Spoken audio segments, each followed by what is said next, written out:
considère le triangle ABC, I et J étant les milieux respectifs des côtés AB et AC. Considérons maintenant le point K symétrique du point I par rapport au point J.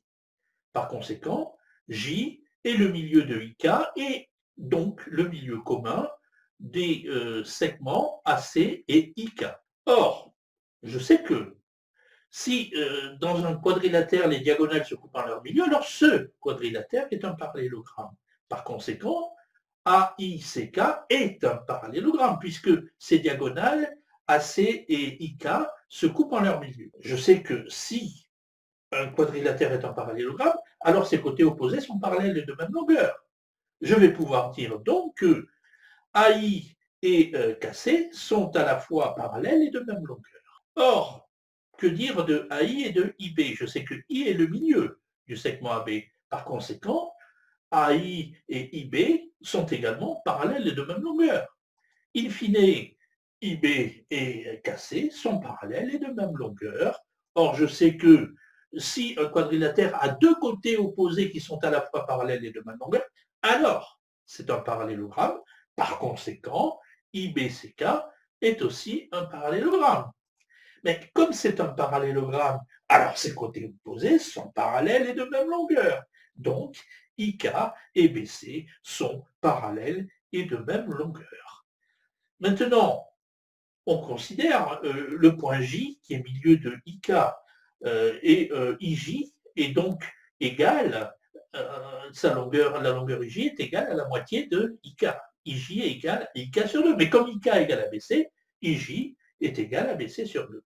Par ailleurs, puisque IK est parallèle à BC, IJ est également parallèle à BC.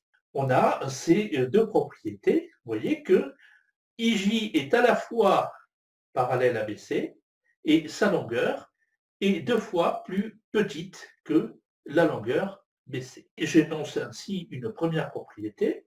Dans un triangle, la droite qui passe par le milieu de deux côtés est parallèle au troisième côté. IJ est parallèle à BC. Deuxième propriété, le segment qui joint les milieux de deux côtés est deux fois plus court que le troisième côté. Vous voyez, IJ est égal à BC sur 2.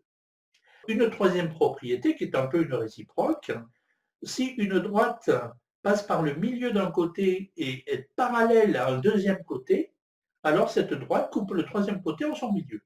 Alors ici, qu'est-ce qui se passe?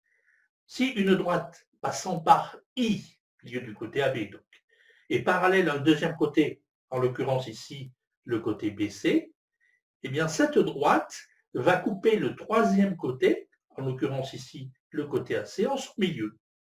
J, donc, ce point d'intersection, est le milieu de AC. Vous voyez cette animation, si je bouge le point A, j'observe que IJ reste parallèle à BC, et par ailleurs, sa longueur est toujours deux fois plus petite que celle du segment BC. Je vous remercie.